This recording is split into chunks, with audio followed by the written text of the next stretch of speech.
দুইটা জিনিস যদি আপনি চান, একটা হচ্ছে আপনার গোনা ঝরে যাক বা আমার গোনা ঝরে যাক এবং দুশ্চিন্তা দূর হয়ে যাক। এই দুনিয়াতে মানুষের যত পেরেশানি, মানে যত কষ্ট, দুঃখ, দুর্দশা, এর অন্যতম প্রধান কারণ হচ্ছে টেনশন। কারণ কি? টেনশন। কিসের টেনশন?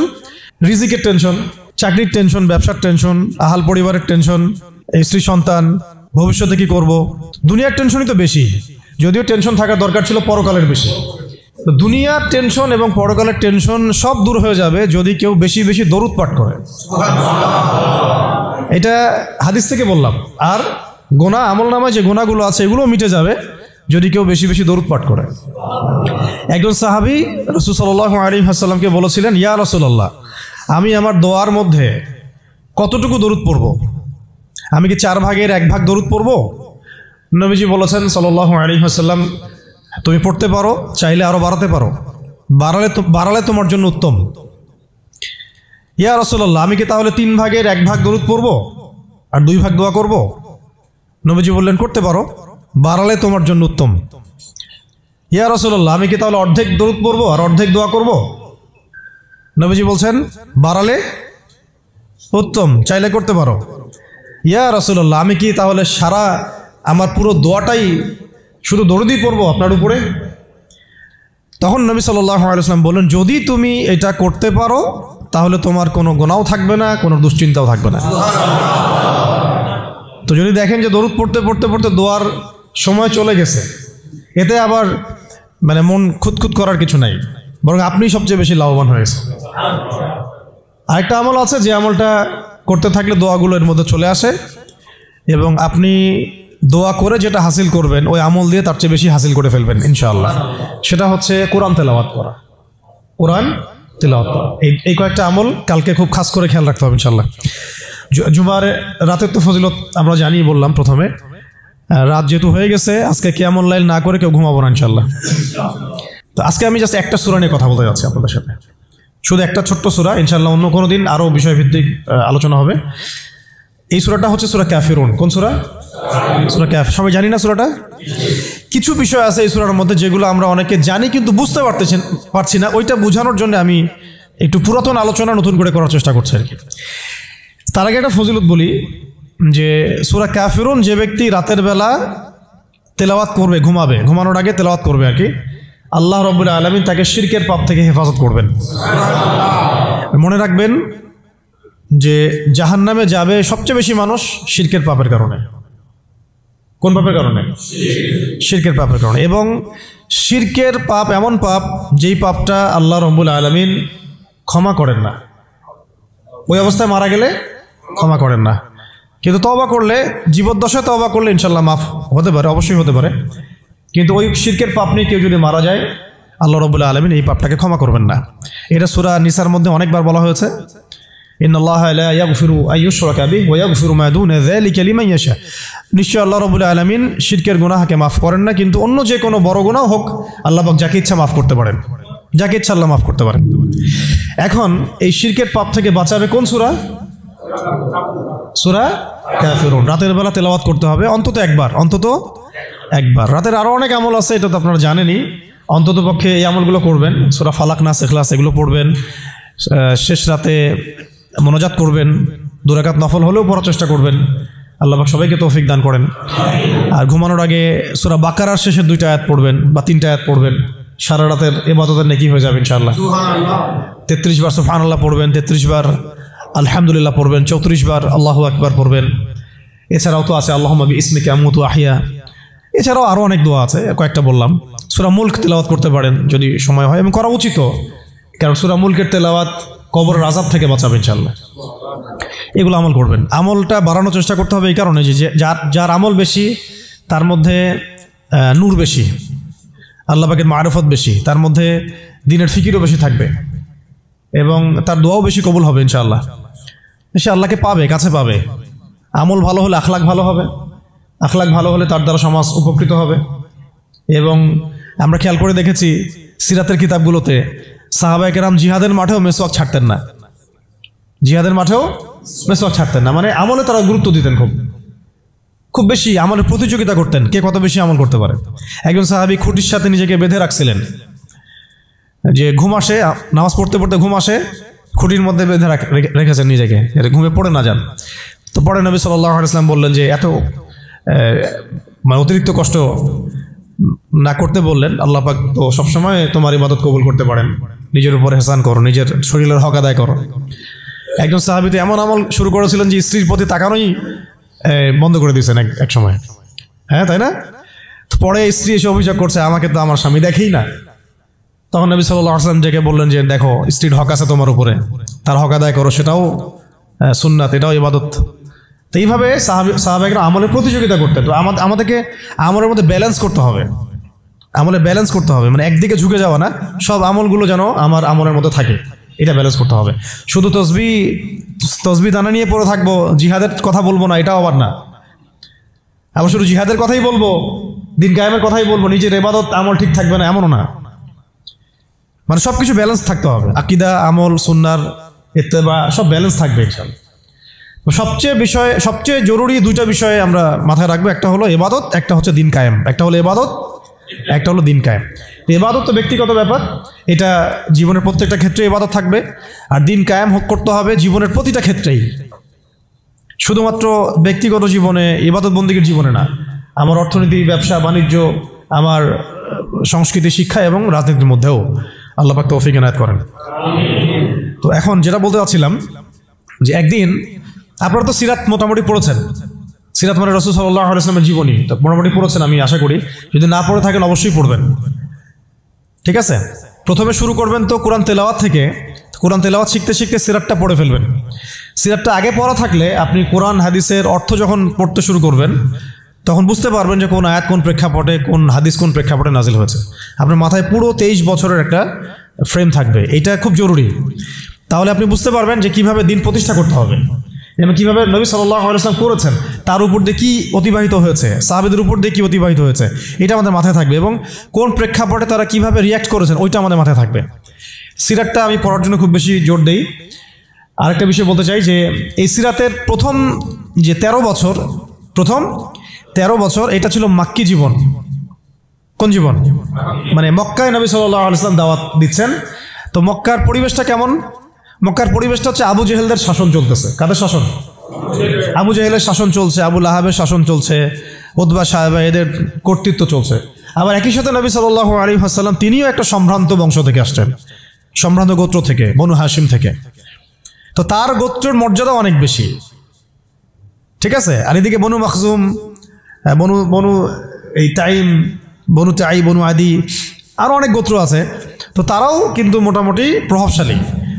তো রাজনৈতিক যে ক্ষমতাটা, মক্কার রাজনৈতিক যে ক্ষমতাটা, এটা আছে ওই সময় Abu Jahl, Abu Lahab, Utba সাহেব এদের হাতে। এবং ওদের একটা পার্লামেন্ট ছিল, ওর নাম ছিল দারুন নাদওয়া। কি নাম ছিল? দারুন নাদওয়া। তারা আল্লাহকে বিশ্বাস করত, একটু ভালো করে বোঝার চেষ্টা করেন। তারা আল্লাহ পাককে বিশ্বাস করত, আল্লাহ বলে একজন আছে, এটা তারা আকীদা ঠিক রাখতো। এমনকি আল্লাহ পাক সৃষ্টিকর্তা, আল্লাহ পাক রিজিক দাতা, আল্লাহ সন্তান দাতা, এটাও তারা বিশ্বাস করত। কারা বিশ্বাস করত? Abu Jahl, Abu Lahab, Utba সাহেবা, তারাও বিশ্বাস করত। তাহলে কিসে বিশ্বাস করতো না? তারা তাওহীদে রুবুবিয়াত বিশ্বাস করতো, কিন্তু উলুহিয়াত, আসমা ও সিফাতে বিশ্বাস করতো না। মানে আল্লাহ পাকেরই যে বিধান মানতে হবে, আল্লাহ পাকেরই যে দাসত্ব করতে হবে, এবং মৃত্যুর পর জবাবদিহিতা আছে, এই বিষয়গুলোতে তারা বিশ্বাসী ছিল না। এখন প্রথম 3 বছর নবী সাল্লাল্লাহু আলাইহি ওয়াসাল্লাম গোপনে দাওয়াত দিয়েছেন। কত বছর? প্রথম 3 বছর। আর চতুর্থ বছর থেকে প্রকাশ্যে দাওয়াত শুরু হয়েছে। মক্কার কত বছর মোট? 13 বছর। এই সময় তো ইসলামী রাষ্ট্র কায়েম হয় নাই, হয়েছে? দাওয়াত হয়েছে, খালি দাওয়াত। কোন পরিবেশে দাওয়াত বলবো? আবু জেহেলের যে রাজত্ব, ওর মধ্যে দাওয়াত হয়েছে। মনে করেন যে আপনি এখন আছেন মোদির রাজত্বে, মনে করেন। তো ওই রকম একটা পরিবেশে যদি ইসলাম আসে, ওইটা একটা মক্কার মিসাল হইতে পারে, যে ওইটা একটা মক্কার মতো পরিবেশ। ওইখানে আপনি দাওয়াত, সবাই অমুসলিম, সবাই মূর্তি পূজারী, সবাই মুশরিক, ওখানে আপনি ইসলামের দাওয়াত দিচ্ছেন। পরিস্থিতি কত কঠিন! কঠিন না সহজ? অনেক কঠিন। শুধু যে শিরক আছে তা না, ওই সমাজে সুদও আছে। কি আছে ওই সময়? সুদ আছে। ওই সমাজের মধ্যে জেনা আছে, ওই সময় ব্যভিচার আছে, ওই সময় মাদক দ্রব্য আছে, মেয়েদের অবমাননা আছে, কন্যা সন্তানের জীবন্ত দাফন করা হয়, তারপরে জুয়া আছে, মারামারি, হানাহানি, কাটাকাটি, গোত্রে গোত্রে দ্বন্দ্ব, এগুলো একটা সমাজের মধ্যে। একটু চিন্তা করেন, কল্পনা করেন, আপনার এই এলাকা কি এমন? আপনার এলাকা কি এমন? না। কিন্তু ওই বিষয়গুলোর কিছু কিছু বিষয় তো অবশ্যই এখনো আছেই, বরং এমন কিছু বিষয় আছে যেগুলো আগের চেয়ে বেশি আছে। আইয়ামে জাহিলিয়াতের যে কথাটা বলছি, আইয়ামে জাহিলিয়াতে কিন্তু সমকামিতা ছিল না এত বেশি। আপনার পুরো বাংলাদেশে এখন সমকামিতা আইয়ামে জাহিলিয়াতে যে বেশি। ওই আইয়ামে জাহিলিয়াতে আপনার ট্রান্সজেন্ডার ছিল না, আপনার বাংলাদেশে আছে এখন। আইয়ামে জাহিলিয়াতে ছিল না, এগুলো ছিল আইয়ামে জাহিলিয়াতে ছিল না। প্রযুক্তির এত উৎকর্ষ ছিল না যেটা দিয়ে এরকম বোম টোম ফেলে, পারমাণবিক বোম দিয়ে মানুষকে মেরে ফেলা যায়, ছিল? মানে অনেক ব্যাপার আমি আপনাকে দেখাতে পারবো যেগুলো আইয়ামে জাহিলিয়াতের চাইতে এখন অনেক বেশি আছে, শয়তানি। কিন্তু কিছু কিছু বিষয় ছিল যেগুলো আবার আইয়ামে জাহিলিয়াতে ছিল না। এক কথায় আমরা এটা বলতে পারি যে নবী সাল্লাল্লাহু আলাইহি ওয়াসাল্লাম যখন নবী হয়ে এসেছেন তখন 23 বছরের মধ্যে তিনি আইয়ামে জাহিলিয়াতকে কবর দিয়ে গেছেন। কিন্তু যখন থেকে আবার খোলাফায়ে রাশেদা শাসন চলে গেছে, ইসলামী খেলাফতগুলো আস্তে আস্তে আস্তে আস্তে অ্যাবলিশ হয়ে গেছে, তখন আবার নতুন করে জাহিলিয়াতগুলো এই সমাজে, শুধু সমাজে না, সমাজে, রাষ্ট্রে, বিশ্বের বুকে একেবারে একদম ঢুকে গেছে, না মানে একদম শেকড় গেড়ে ফেলছে। এখন সময় হচ্ছে ওই আবার নতুন শেকড় গাড়া জাহালাতগুলোকে উপড়ে ফেলার, এটা সময় এখন। এই জন্য পরিস্থিতিটা বুঝতে হবে যে নবী সাল্লাল্লাহু আলাইহি ওয়াসাল্লাম কোন কোন জায়গায় দাওয়াতের কাজ করছিলেন। চোখ বন্ধ করে চিন্তা করেন যে একটা সমাজের মধ্যে খালি মূর্তি, সবাই মূর্তি পূজা করে, সবাই সুদ খায়, ধরেন সবাই, বেশিরভাগই দেখা যায় জেনা করে, মেয়েদের তেমন কোনো বৈবাহিক অধিকার নাই, সম্পত্তির অধিকার নাই, বাচ্চাকে কবর দিয়ে দিচ্ছে জীবন্ত, মদ খাচ্ছে মানুষ, জুয়া খেলতেছে, মারামারি করছে, ইত্যাদি ইত্যাদি ইত্যাদি। এরকম একটা অবস্থায় রাসূলুল্লাহ সাল্লাল্লাহু আলাইহি ওয়াসাল্লাম ইসলামের দাওয়াত দেওয়া শুরু করলেন। দাওয়াত দিতে দিতে প্রথম 3 বছর তিনি গোপনে দাওয়াত দিয়েছেন, গোপনে গোপনে গোপনে দাওয়াত দিয়েছেন। ওই সময় কিন্তু তৈরি হয়েছে আবু বকর রাদিয়াল্লাহু আনহু, ওসমান রাদিয়াল্লাহু আনহু, আলী ইবনে আবি তালেব, যায়েদ ইবনে হারসা, এই সাহাবায়ে কেরাম তৈরি হয়েছেন ওই সময়। আব্দুল্লাহ বিন মাসউদ, বিলাল ইবনে রাবাহ, এই সাহাবায়ে কেরাম তৈরি হয়েছেন কিন্তু ওই প্রথম 3 বছরে, 3-4 বছরে। এরপর যখন প্রকাশ্যে দাওয়াত দেওয়া শুরু করলেন, যখন ওমর এবং হামজা রাদিয়াল্লাহু আনহু তাদের মতো সাহাবীর ইসলাম কবুল করলেন, প্রকাশ্যে দাওয়াত শুরু হলো, তখন হকার বাতিলের দ্বন্দ্ব শুরু হলো। মানে সত্য নিয়ে আপনি যখন মাঠে নামবেন তখনই মিথ্যার সাথে দ্বন্দ্ব শুরু হলো। এটার নিয়ম, চিরায়ত নিয়ম। ব্যাস, Abu Jahl, Abu Lahab, Utba, সাহেবারা তো খেপে গেল। এখন এমন কোনো পথ পদ্ধতি নাই যেটা তারা অ্যাপ্লাই করে নাই। প্রথমে আঘাত করলো এভাবে, আরে ওর কথা শোনার দরকার নাই, সে তো মাজনুন, ব্যক্তিগত আক্রমণ। খেয়াল করে দেখবেন, এখনও আপনি বাংলাদেশে দাওয়াতের কাজ শুরু করেন, সবার আগে আপনি শয়তানদের পক্ষ থেকে, মানে মানুষ এবং জিন শয়তান উভয়, দুটোর কথাই বলতেছি, শয়তানদের পক্ষ থেকে সবার আগে বাধা পাবেন, আপনার ব্যক্তি নিয়ে সবার আগে আক্রমণ করা হবে। আগে ব্যক্তিগত জীবনে আক্রমণ করা হবে, আগে আপনাকে রাষ্ট্রীয় নির্যাতনের শিকার করা হবে না, ওটা পরে আসবে, শেষে আসবে। আগে ব্যক্তি থেকে, তারপর পরিবার থেকে, সমাজ থেকে, ধর্মনেতা থেকে, তারপর রাষ্ট্র থেকে, এইভাবে বাধা আসে আর কি। তা রাসূল সাল্লাল্লাহু আলাইহি ওয়াসাল্লামকে প্রথমে বলা হচ্ছিল যে মাজনুন, নাউযুবিল্লাহ মিন যালিক, সাহের, জাদুঘর, নাউযুবিল্লাহ, ফারিকুল জামাআ, জামাত বিভক্ত করতেছে, নাউযুবিল্লাহ। তারপরে বলা হচ্ছে আর কি বলেন, শায়ের, শায়ের, কবি, আর এরকম প্রায় 8-10টা কথা বলা হচ্ছিল, 8-10টার মতো কটাক্ষ করা হচ্ছিল প্রথম 3 বছরে। কিন্তু তেমন কোনো শারীরিক নির্যাতন করা হচ্ছিল না প্রথমে, আগে এভাবে ব্যক্তিকেন্দ্রিক আক্রমণ করা হচ্ছে। এরপর আল্লাহ পাক জবাব দিচ্ছেন, কোরআন নাজিল হচ্ছে, প্রত্যেকটার অ্যান্সার আসতেছে কোরআনে, তাই না? দাওয়াতের গতি বাড়তেছে, আলহামদুলিল্লাহ। মানুষ তো একবার ইসলামে আসলে আর ফিরে যাচ্ছে না, জান্নাতের খবর পেয়ে গেছে মানুষ। কোথায় ছিলাম, অন্ধকার থেকে আলোতে চলে আসছে। আর যারা এই নূরের স্বাদ একবার পেয়েছে তারা কি আর ফিরে যাবে? এখনও দেখেন অনেক বড় বড় পাপী মানুষ, আমরা নিজেও দেখেছি, নিজেরাও অনুভব করেছি, বহু বড় বড় পাপী মানুষ রাসূল সাল্লাল্লাহু আলাইহি ওয়াসাল্লামের রওজার সামনে গিয়ে সালাম দিয়েই একেবারে তওবা করে খাঁটি মুমিন হয়ে গেছে। বহু মানুষ আছে এমন, অনুভূতি কাজ করে ওখানে গেলে। একটা অনেক পাপী মানুষ ছিল, কাবাঘর ধরে যেই টাচ করছে কাবাঘরে, চোখ দিয়ে দরদর করে পানি পড়া শুরু হয়েছে, সে তার লাইফকে সংশোধন করে নিয়েছে। আর সেখানে তো সাহাবীরা রাসূলের কাছে যাচ্ছেন, তার দরবারে বসছেন, হাতে হাত রেখে বায়াত করতেছেন, তাকে তার পা ধুয়ে দিচ্ছেন, তাকে ওযু করাই দিচ্ছেন, সারাদিন তারা রাসূল সাল্লাল্লাহু আলাইহি ওয়াসাল্লামের সাথেই আছে। কত বড় সৌভাগ্যের বিষয়। এখন প্রথমে যখন দেখা গেল এইসব দিয়ে কাজ হচ্ছে না, তারপর তারা অর্থনৈতিক চাপ দেওয়া শুরু করলো, সামাজিক বয়কট করা শুরু করলো। কারা কারা? Abu Jahl, Abu Lahab, Utba, Saiba. আমি কিন্তু এই কয়েকটা নাম বলছি, এটা কিন্তু শুধু নাম নয়, এটা একটা ক্যারেক্টার, চরিত্র। আজকের বিশ্ব আবু জেহেল আছে, আবু লাহাব আছে, উতবা, সাইবার আছে না? সেম পদ্ধতি তারাও কিন্তু অবলম্বন করতেছে ইসলামকে দমন করার জন্য। সেম সেম, এটা মিলাই নেবেন আপনারা সিরাত থেকে। এবার শুনেন, অর্থনৈতিক চাপ দিয়ে কোনো কাজ হচ্ছে না, ব্যক্তিগত আক্রমণ করে কাজ হচ্ছে না, শারীরিক নির্যাতন করেও কাজ হচ্ছে না। সাহাবীদেরকে মেরে ফেলা হচ্ছে, সুমাইয়া রাদিয়াল্লাহু আনহাকে মেরে ফেলা হয়েছে না, শহীদ করা হয়েছে। তারপরে ইয়াসির রাদিয়াল্লাহু আনহুকে শহীদ করা হয়েছে মক্কায়। এরকম সাহাবীদেরকে নির্মম নির্যাতন করা হচ্ছে। বেলাল রাদিয়াল্লাহু আনহুকে পিটানো হচ্ছে, উসমান রাদিয়াল্লাহু আনহুকে পর্যন্ত মারা হয়েছে, আবু বকর রাদিয়াল্লাহু আনহুকে উতবা মেরেছে একদিন, লাআনাহুল্লাহ। এখন শারীরিক নির্যাতন করে কোনো কাজ হচ্ছে না, ঈমান থেকে সরানো যাচ্ছে না, অর্থনৈতিক বয়কট করে কাজ হচ্ছে না। 3 বছর বয়কট করে দিল বনু হাশেমকে, মনে আছে আপনাদের? গাছের ছালপাতা খেয়ে তারা থাকলেন শিয়াবে আবু তলেবে। 3 বছর বয়কট, সমাজ থেকে বয়কট, গালিগালাজ করে কোনো কাজ হচ্ছে না। এমনকি জীবন কেড়ে নিয়েও, জান নিয়েও কোনো কাজ হচ্ছে না। এই আন্দোলন, এই লা ইলাহা ইল্লাল্লাহ মুহাম্মাদুর রাসূলুল্লাহ বিপ্লবী কালিমাকে থামানো যাচ্ছে না। কোন পরিবেশে? আমাদের মতো অনুকূল পরিবেশে না, মনে করেন ভারতের মতো প্রতিকূল পরিবেশে। মনে করেন, বোঝানোর জন্য বললাম যে একটা গভর্নমেন্ট আছে, সে চরমভাবে ইসলাম বিদ্বেষী, সে তার গুন্ডাবন্ডা দিয়ে মুসলিমদেরকে পিটাচ্ছে আর মারতেছে এখন যেখানে সেখানে, দেখতেছেন না? রাষ্ট্রীয়ভাবে মুসলিম দমন হচ্ছে। একটা তো হলো রাষ্ট্রীয়ভাবে না, মানে অরাজনৈতিকভাবে কেউ ইসলামের বিরোধিতা করতেছে, সেটা আলাদা ব্যাপার। একটা হচ্ছে রাষ্ট্রীয়ভাবে ইসলামকে দমন করা হচ্ছে। কোথায়? ভারতে, সবাই জানি। তো রাষ্ট্রীয়ভাবে দেখেন আজকে ধ্বংসস্তূপে পরিণত করা হলো বৈশ্বিকভাবে। জাতিসংঘের প্রত্যক্ষ মদত এগুলো হয়েছে, আমেরিকার প্রত্যক্ষ সহযোগিতা এগুলো হয়েছে, পশ্চিমাদের প্রত্যক্ষ মদত এগুলো হয়েছে। এখন কথা হচ্ছে, আপনাকে পরিস্থিতিটা বুঝতে হবে যে আবু জেহেল, আবু লাহাবদের অবস্থা কেমন ছিল, ওই সমাজটার অবস্থা কেমন ছিল।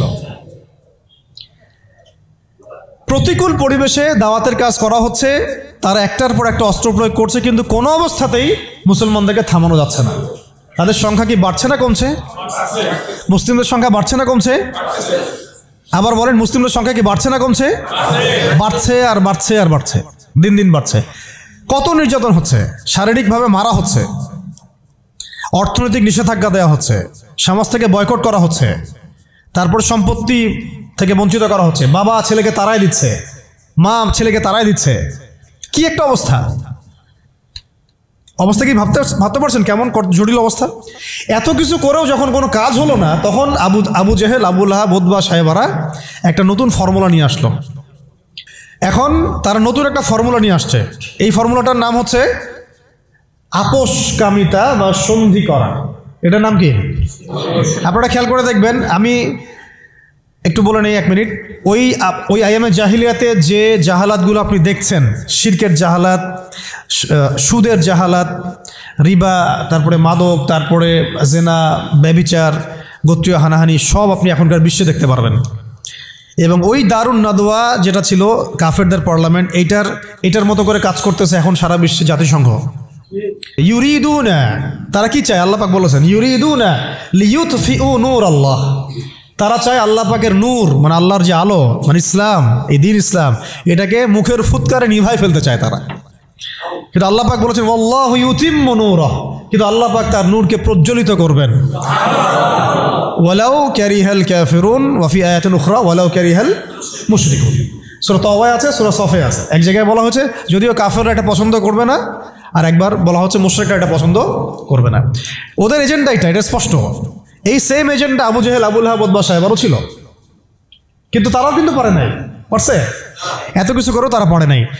আপনি খেয়াল করে দেখবেন, যখন এই পরাশক্তিরা মুসলমানদের সাথে কোনো কোনো জায়গায় পেরে ওঠে না, তখন তারা কিন্তু সন্ধির কথা বলে, সাম্যের কথা বলতে আসে, মানবতার কথা বলতে আসে, তাই না? ঐক্যের কথা বলতে আসে, মৈত্রীর কথা বলতে আসে। যখন দেখে যে মুসলমানদের হাতে খুব মাইর খাচ্ছে, যখন মাইর খায় পারে না, তখন বলে যে যুদ্ধবিরতি চাই। তো ইসলামী অনুশাসনে আমরা যখন যুদ্ধবিরতির পক্ষে কথা বলার চেষ্টা করি বা আমরা যে রায় দেই, যখন দেখা যায় যুদ্ধবিরতি সেই সন্ধিকে লঙ্ঘন করে তারা আবার নিরীহ মানুষকে বোমা হামলা চালায়, ওই রাস্তাটাকে তারা বন্ধ করে ফেলে।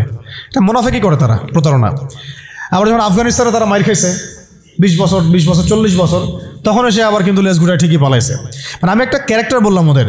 নর্মালি তারা আপনাকে প্রথমে আক্রমণ করবে না, আপনাকে আদর্শ দিয়ে মোটিভেট করার চেষ্টা করবে, ডিমোটিভেট করার চেষ্টা করবে, তারপরে আপনাকে অর্থনৈতিক বয়কট করবে, সামাজিকভাবে ফিতনা ছড়াই দিবে, রাজনৈতিক ওদের পাপেটগুলোকে দিয়ে আপনাকে শাসন করবে। সে সরাসরি এসে আপনার গলা চিপে ধরবে না, তার দালালদেরকে দিয়ে আপনাকে অ্যারেস্ট করাবে। আর কি খোলামেলা বলতে পারবো? সরাসরি সে এসে আপনাকে হত্যা করবে না, বরং তার দালালদেরকে দিয়ে আপনাকে নির্যাতন করাবে। এটা হয়ে আসছে ইতিহাসে, এখনও হচ্ছে এগুলাই। কিন্তু যখন দেখা যাবে মুসলিমরা খুবই শক্ত অবস্থায় আছে ইমানের দিক থেকে, কোনো অবস্থায় টলানো যাচ্ছে না, ঠিক যেমন সাহাবীদের মতো, তখন তারা নতুন একটা ফর্মুলা নিয়ে আসবে। কি ফর্মুলা? এই যে এই ফর্মুলাটা, সন্ধি, ঐক্য, মৈত্রী, মানবতা, এইসব শব্দ কিছু নিয়ে আসবে। নিয়ে এসে বলবে, ঠিক আবু জেহেল যেভাবে বলছিল যে হে মুহাম্মদ, তুমি তো আমাদের সন্তান, আমাদের তো ভাতিজা, তাই না? চাচা ভাতিজা সম্পর্ক আমাদের, তো তোমাদের সাথে আমাদের এত দ্বন্দ্বের তো দরকার নাই। একটা কাজ করো, আসো তোমরা একটা বছর আমাদের লাত উজ্জা হবল মানাতের ইবাদত করো, আমরা 1 বছর তোমার আল্লাহর ইবাদত করব। কেমন মনে হচ্ছে প্রস্তাবটা? বলেন, কার প্রস্তাব? Abu Jahl, Abu Lahab, Utba সাহেবাদের প্রস্তাব। এটার সাথে আজকের বিশ্ব মিলাই নিয়েন, ওটা আপনারা মিলাবেন। আমি ধরাই দিচ্ছি, মিলাবেন কারা নিজেই বুঝতে পারবেন আপনি যে কথা কোন দিকে যাচ্ছে এখনকার প্রেক্ষাপটে আর কি। 1 বছর তোমরা আমাদের লাত উজ্জা হবল মানাতের ইবাদত করো, আরেক বছর আমরা তোমার আল্লাহর ইবাদত করব। এখন সরাসরি এইভাবে আপনাকে বলবে না যে তোমরা ইসলাম ছেড়ে দাও, তোমরা সবাই ইসলাম ছেড়ে কাফের হয়ে যাও, হিন্দু হয়ে যাও, খ্রিস্টান হয়ে যাও, ইহুদি হয়ে যাও। এরা একটা বলবে না আপনাকে, এই শয়তানরা। বরং এরা আপনাকে কি বলবে জানেন? তোমরা মুসলমানই থাকো, ঈসাই মুসলিম হয়ে যাও। কি বলবে? মুসলমান থাকো, কি হয়ে যাও? ঈসাই মুসলিম হয়ে যাও, এটাও তো মুসলিম। তোমরা মুসলমান থাকো, ওই কাদিয়ানি মুসলিম হয়ে যাও।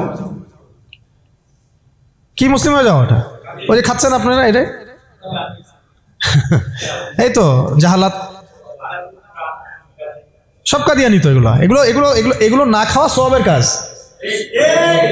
এটা না খাওয়া, না কেনা, এদের সাথে ব্যবসা বাণিজ্য না করা আপনার সওয়াবের কাজ, করাটা গুনাহের কাজ।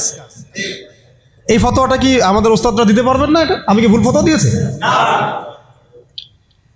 একটা হচ্ছে সাতেম, যে আল্লাহ রসুলকে গালি দেয়, আর একটা হচ্ছে সে নিজেকে নবী দাবি করে। কে বড় পাপী? দুটা তো পাপী, অবশ্যই দুটাই তো পাপী, দুইটাই মুরতাদ, দুটাই হত্যাযোগ্য অপরাধ করছে। কিন্তু একজন বলছে যে আমি নিজেই নবী, আর একজন নিজেকে নবী দাবি করে নাই, বলছে মুহাম্মদ নাউজুবিল্লাহ, সে নাউজুবিল্লাহ একটা কথা বলে ফেলছে, নাউজুবিল্লাহ মিন যালিক, আমরা বলতে পারবো না। এখন কথা হচ্ছে দুজনেই কিন্তু সাতেম, দুজনেই কিন্তু মুরতাদ, উভয়কেই হত্যা করতে হবে। ইসলামী ফিকহে এটাই আছে। কিন্তু এর মধ্যে বড় পাপীটাকে, যে নিজেকে, তো ওই যে খাচ্ছেন গ্রামাঞ্চলের মানুষ, সহজ সরল মানুষ, এগুলো বুঝতেও পারছে না যে কোন ফাঁদে পড়ে গেছে মানুষ। আল্লাহ আমাদেরকে বোঝার তৌফিক দান করেন। আর তারা এই নীরবে নীরবে নীরবে তাদের শিকড়টাকে শক্ত করেছে, অর্থনৈতিক ভিত্তি শক্ত করেছে, তাদের জনবল বাড়াইছে, বিভিন্ন জায়গায় তারা জায়গাটাকে কিনে ফেলছে। এমনও সাতক্ষীরার মধ্যে একটা আমরা গ্রামে গিয়েছিলাম যেখানে ওদেরই সংখ্যা বেশি, মুসলমানদেরকে তারা ওই দোকান ভাড়া দিচ্ছে। আমরা তো আসি ওই যে হাত বাঁধবো কোথায়, তাই না, এই যে এগুলো নিয়ে। আর এদিকে যে কি অবস্থা ভিতরে, যে মানে আমাদের কি অবস্থা, এটা এটা এটা বোঝার জন্য সূরা কাহাফ তেলাওয়াত করেন, তাহলে বুঝতে পারবেন ইনশাআল্লাহ। তা আমি বলছিলাম যে ওটা অন্য প্রসঙ্গ, এটা নিয়ে আপনারা খতমে নবুয়ত একটা বিভাগই আছে মার্কাজুদ দাওয়ায়, খতমে নবুয়ত বিভাগ আছে একটা। ওই খতমে নবুয়তের অনেক কিতাব, অনেক আর্টিকেলস সব ছাপানো হয়ে গেছে। এগুলো আপনারা পড়লেই বুঝতে পারবেন কত বড় ধোঁকাবাজি, কত বড় প্রতারণা। এটা নিয়ে ইনশাআল্লাহ আরেকদিন কথা বলবো ইনশাআল্লাহ, ঠিক আছে? তবে এদের সাথে কোনো রকম সম্পর্ক রাখবেন না, কোনো রকম না। এটা আপনি ইমানের দাবি। আমি বলছি না যে আপনি অস্ত্র নিয়ে আপনি গিয়ে তাকে গর্দান নামায় দেন, এটা আপনি করতে পারবেন না। এটা আপনি করার মতো এখন আপনার ক্ষমতা নাই। যদি এটা ইসলামিক রাষ্ট্র হতো তাহলে আমরা এটার ব্যবস্থা নিতে পারতাম। এটা ইসলামিক রাষ্ট্র নয়, এটা একটা গণতান্ত্রিক রাষ্ট্র, সেকুলার রাষ্ট্র এবং জাতীয়তাবাদী রাষ্ট্র। এবং এই মতবাদগুলো ইসলামের সাথে সাংঘর্ষিক, ঘোরায় পেঁচায় খাওয়ানোরও কোনো সুযোগ নেই। এই মতবাদগুলো দিয়ে আপনি ইসলামী শরিয়া রাষ্ট্র কায়েম করতে পারবেন না, শেষ কথা। এটা চেষ্টা করে দেখে নেন, পারবেন না, কেউ পড়ে না আজ পর্যন্ত। এখন মূল যেটা কথা ছিল যে ওরা বলেছিল কি 1 বছর ইবাদত করো লাত উজ্জা হবল মানাতের আমাদের মূর্তিগুলার, আমরা 1 বছর তোমার আল্লাহর ইবাদত করবো, ঠিক আছে। এখনকার Abu Jahl, Abu Lahab, Utba সাহেবেরা বলছে তোমাদের ধর্ম চেঞ্জ করার দরকার নাই, তোমরা ইসাই মুসলিম হয়ে যাও, তোমরা কাদিয়ানি মুসলিম হয়ে যাও। ওর নাম দিচ্ছে আহমদিয়া মুসলিম জামাত। তোমরা ধর্ম চেঞ্জ করার দরকার নাই, তোমরা আমাদের সুদভিত্তিক অর্থনীতিটা গ্রহণ করো। কি সুদের বিরুদ্ধে বললে অনেকে আবার একটু খারাপ লাগে না? তোমরা ধর্ম চেঞ্জ করার দরকার নাই, লা ইলাহা ইল্লাল্লাহ পড়ো, মুহাম্মদ রাসূলুল্লাহ পড়ো, নামাজ পড়ো, হজ করো, উমরা করো, যাকাত দাও, কোনো সমস্যা নাই, কিন্তু আমাদের সুদভিত্তিক ব্যাংকিং সিস্টেমটা নাও। মানুষ নিয়েছে, প্রত্যেকটা মুসলিম কান্ট্রির মধ্যে এখন সুদভিত্তিক ব্যাংকিং সিস্টেম আছে। বুঝতে পারছি আমি কথা? তোমাদের ধর্ম চেঞ্জ করার দরকার নাই, তোমরা সমকামিতাটাকে প্রমোট করো। তোমরা মুসলমান থাকো, মুহাম্মদের উম্মত থাকো সাল্লাল্লাহু আলাইহি ওয়াসাল্লাম, সমকামিতাটাকে প্রমোট করো। এই যে প্রমোট করছে আমাদের ছাত্র ভাইরাও তো প্রমোট করছে, যারা কয়দিন আগে করলেন, রাস্তায় নেমে আন্দোলন করলেন। আপনাদের কাছ থেকে তো আমরা আশা করি নাই, এই জন্য তো আবু সাইদ রক্ত দেয় নাই। আপনারা যদি গাদ্দারি করেন তাহলে এই প্রজন্ম আপনাদেরকেও ছাড়বে না। সমকামিতা প্রমোট করছেন ঘুরাই ফিরায়, আবার অনলাইনে দেখলাম শাতিমের পক্ষও নিচ্ছেন, শাতিমের পক্ষ নিয়েও কথাবার্তা বলছেন। আবার ভিতরে ভিতরে ট্রান্সজেন্ডারটাকে প্রমোট করছেন, ট্রান্সজেন্ডার। তো ওরা বলছে, পশ্চিমারা, এখনকার Abu Jahl, Abu Lahab, Utba সাহেবারা বলছে যে ধর্ম চেঞ্জ করার দরকার নাই, ট্রান্সজেন্ডার তোমরা প্রমোট করো। ট্রান্সজেন্ডার কি? বাহিরে অন্ডকোষ আছে, মন নাকি মেয়ে মেয়ে করে। আর কি খোলামেলা বলবো? এটা এখন আস্তে আস্তে লিগালাইজ হয়ে যাচ্ছে, দিন দিন নর্মাল হয়ে যাচ্ছে, নর্মালাইজ হয়ে যাচ্ছে এগুলা। যেমন সুদ আগে ছিল, মানুষ খাইলে একটু করতো, আরে আমি সুদখোর, মানুষ আমি সুদখোর বলবে, আস্তে আস্তে কমন হয়ে গেল, সবাই খাওয়া শুরু করলো, এটা নর্মাল হয়ে গেল। এখন ট্রান্সজেন্ডার দেখবেন কেউ কেউ ট্রান্সজেন্ডার হচ্ছে, তাই না? এটাকে মানুষ নিন্দার চোখে দেখছে। আল্লাহ না করুক, আল্লাহ না করুক, দেখবেন কয়েকদিন পরে দেখবেন এটাও নর্মাল হয়ে গেছে। আল্লাহ না করুন, আমিন। তো ওরা এগুলো বলে যে ধর্ম চেঞ্জ করার দরকার নাই, তুমি এগুলো নাও, আমাদের কি আমাদের পলিসিগুলো নাও, ধর্ম চেঞ্জ করার দরকার নেই। তুমি আমাদের সিকিউরিটি সিস্টেম নাও, সিকিউরিটি সিস্টেম নাও। এটা দিয়ে কি করবে সে? পুরো মুসলিম ওয়ার্ল্ডে কোথায় কি হচ্ছে ও ঘরে বসে দেখতে পারবে। কে? এই যুগের আবু জাহেল, আবু লাহাব, উতবা সাহেবারা। এরা কোথায় থাকে? এটা আপনার চোখের আড়ালে থাকে। তারা ওই চোখের আড়ালে কি আছে ওটা ধরতে হলে কোন সূরা লাগবে? সূরা কাহাফ। কোন সূরা লাগবে? হ্যাঁ, ধর্ম চেঞ্জ করার দরকার নাই, তোমরা আমাদের গণতন্ত্র নাও। কি নাও? বাস নিচ্ছে মুসলমানরা। ধর্ম চেঞ্জ করার দরকার নেই, তোমরা আমাদের জাতীয়তাবাদ নাও। মুসলমান জাতীয়তাবাদ নিয়ে নিছে। ধর্ম চেঞ্জ করার দরকার নাই, তোমরা আমাদের সেকুলারিজম মতবাদটা নাও। মানুষ নিয়েছে। ধর্ম চেঞ্জ করতে হবে না, তোমরা মুহাম্মদের উম্মত থাকো সাল্লাল্লাহু আলাইহি ওয়াসাল্লাম। তোমরা আমাদের কমিউনিজম নাও, সমাজতন্ত্র নাও। মানুষ নিয়েছে। এইভাবে এখনকার যুগের আবু জেহেল, আবু লাহাবরা আমাদেরকে ওই প্রস্তাবের মধ্যে নিয়ে আসছে।